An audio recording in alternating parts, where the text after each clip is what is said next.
Саламатсыңдар ма балалар? Әдебиеттік оқу сабағын бастаймыз. Сабақтың тақырыбы мұнайлы елім бар.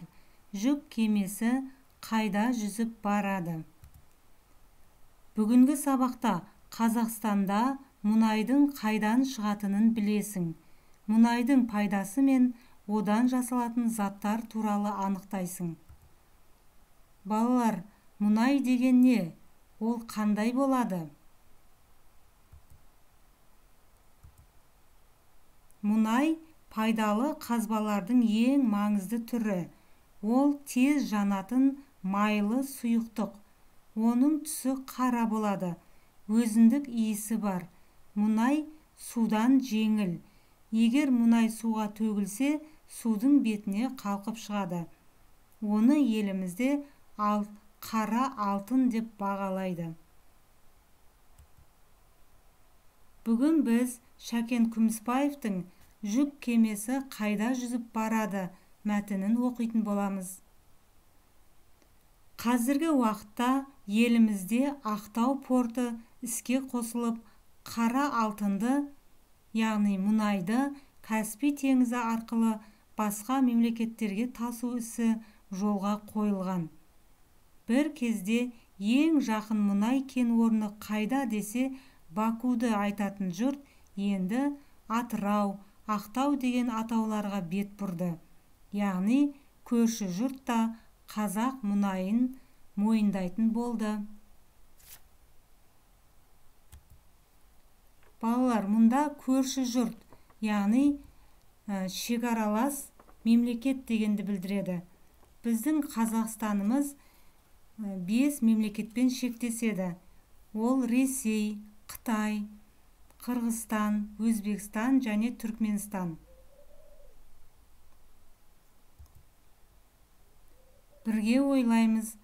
Балалар, мәтінде не туралы айтылған? Қара алтын деген не екен?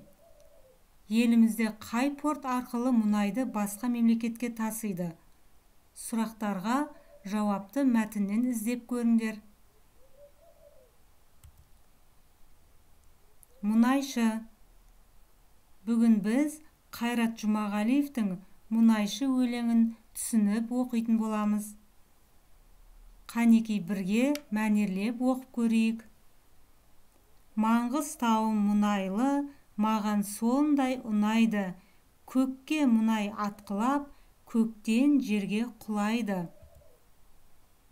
Мәңгі оттан аумайды, қызыл өрттей қаулайды. Көгілдір газ лапылдап, жалын болып лаулайды. Мұнайшы ағай жарайды, жүзі қандай арайлы. Мұнай дария бар елге қуат болып тарайды.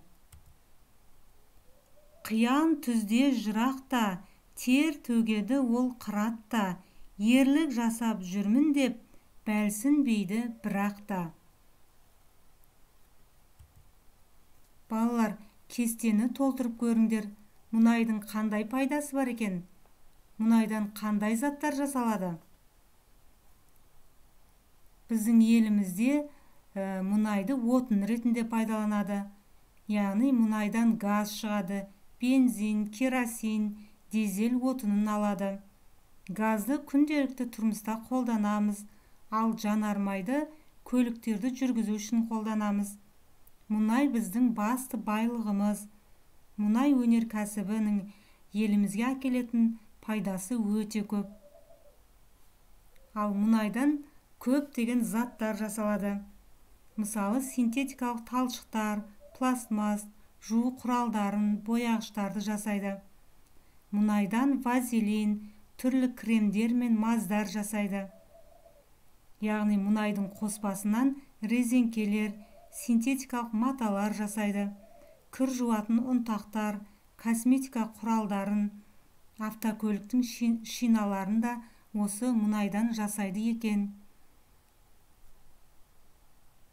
Балалар, осы ақпарат бойынша кестені өз беттеріңше толтырыңдар. Суретке қара және келесі сұрақтарға жауап беріңдер. Суреттен кімді көріп тұрсыңдар? Өлеңнен осы суретке сәйкес келетін жолдарды тауып оқыңдар. Мұнайшының еңбегі туралы әңгімелеңдер. Балалар, бүгінгі сабақ сендерге түсінікті деп ойлаймын. Сау болыңдар.